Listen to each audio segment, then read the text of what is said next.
What can we do to win Game 4 and keep the series going? Offensively, the Mavericks can play a little less ISO, I guess, because they have decided, the Golden State has at least decided, we're not going to let you get Steph Curry as the option here. So, and this kind of like, this reinvents the wheel for their offense, right? Because their offense is built on switches and ISOs, and find some cutters. Find a way to get guys talented enough at this point in the season to go ahead and change things up just a little bit. Hey, can you catch the ball on the move and make plays? I've never have in my life, but let's do that tonight. Yeah, maybe let's try and see if we can actually do that, because that's what this team is going to need to grow and evolve into. We know Luka can find three-point shooters, right? We know he can find those guys. But if they can't deliver the three-point shot, they have to have something else that they can go to. So their offense at some point is going to have to grow into and evolve as Luka grows into what he's going to be, which ultimately is in this kind of situation a lot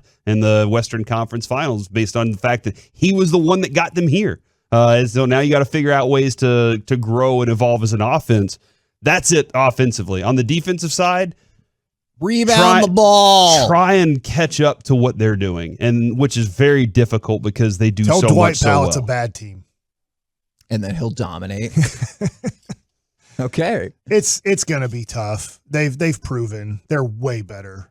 It doesn't mean the Mavs didn't have a great year. The Mavs didn't have a great playoff run. The Mavs didn't shock the NBA world by beating Phoenix in Game 7. But at this point, it's just silly because, like, Ryan Drees pissed me off yesterday. I'm talking to him. He's a Golden State Warrior guy, and he grew up in that area, right? Yeah. He lives here now, and he's like, well, Luka doesn't make his teammates better. And I'm like, you got to be effing me. Like, are you kidding me? Do you say that to him? Yeah. Or are you, okay. Yeah. I said, F you, and then put a wink next to my text. Okay. Because I'm like, you got to be kidding me with this crap. But this is like, and this is what we have to do as Dallas Maverick fans. You know, if you remember the Chicago Bulls, Michael Jordan was a ball hog who only cared about himself until 1991. So if from 1984 to 1991, Michael Jordan was a ball hog who only cared about his numbers, and be like, yeah, right. No, that's for 7 years. That was Michael Jordan. Can't get past the Detroit Pistons. Why? Because he's a selfish ball hog. Well, then specifically for tonight, is it just I think that he should Kobe it, because Kobe just try got to this. go for No, do the opposite. When people started criticizing Kobe, you know what Kobe did for like a week stretch? Pass the ball. Yeah, I'm not going to shoot. Let's see. I'm going to let all these other guys do it. I'll just pass the ball every time and never shoot because you guys told me that my teammates are so good that I should just pass the ball the majority of the time and watch them take over. Assuming you did not want to passive-aggressive this game and your goal was to win, do you think more of the same from Luka, and then just that the Mavericks' other players need to just make what has been a huge amount of open shots? Because the shots have been there. You have to make 50% of your shots and 40% of your threes to have a chance. Yeah. And we still lost game 2. I know. Do you think that those same open looks will be there given how poorly that the Mavs have shot the ball? 100%. Why would I guard right now Reggie Bullock? Yeah. Why would I guard Maxi Kleber? Why would I close out tremendously hard on Jalen Brunson?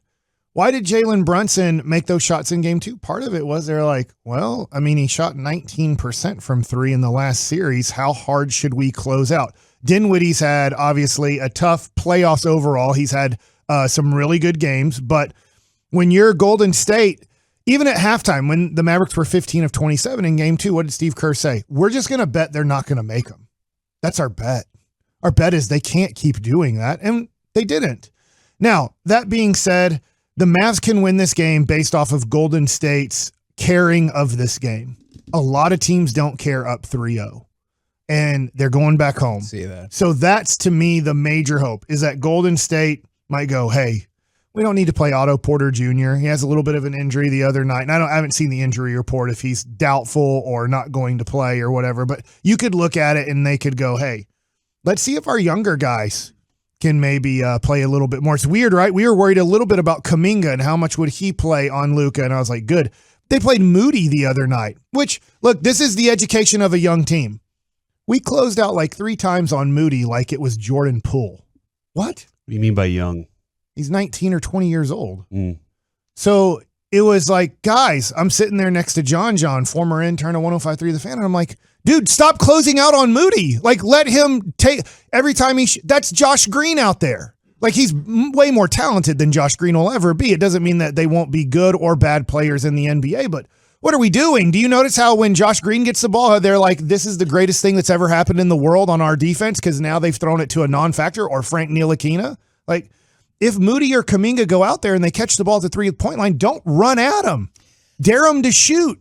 I like this from the 469. Make shots. Well, I'd certainly concede to that. But how about when someone puts up a shot, crash the boards? It's not rocket science. That has been like, and we talked about this at great length yesterday, is usually we have Luka, maybe somebody else, maybe two people stand there and usually watch the ball go up in the air and wait for it to come down. We are not people, the Mavericks are not people that usually like attack the boards, and the Warriors have taken huge advantage of that. Well, not anymore, especially because one of the things that is the guys who crash the board a lot, like Dorian Finney-Smith is one of those guys.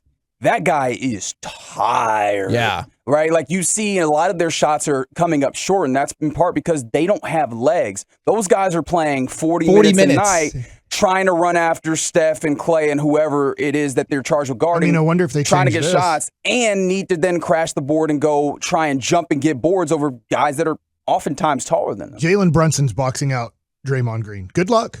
Yeah. Good luck on that one. That's a size discrepancy. Yeah. I mean, it kind of sucks when I would play at Duncanville, and it was like I would go up for a rebound and then freaking Chris Owens or Sterling Davis or whatever, who are 6'6" and 6'7", would be a foot over the rim. And I'm like, I don't know what to do here. Boxing out doesn't work in this situation. So like that's Jalen Brunson's trying to box out Draymond Green because that's the matchup we've decided to play defensively. And maybe we switch that. I don't know. Like, I don't think so, but maybe we go, we can't do that. And then when you look at, Looney, well, Maxi Kleber is one of the worst contested rebounders in the NBA through those, next level stats. Yeah. So like he's one of the worst in that. It doesn't mean Maxi's not trying to rebound. He's just really bad at it.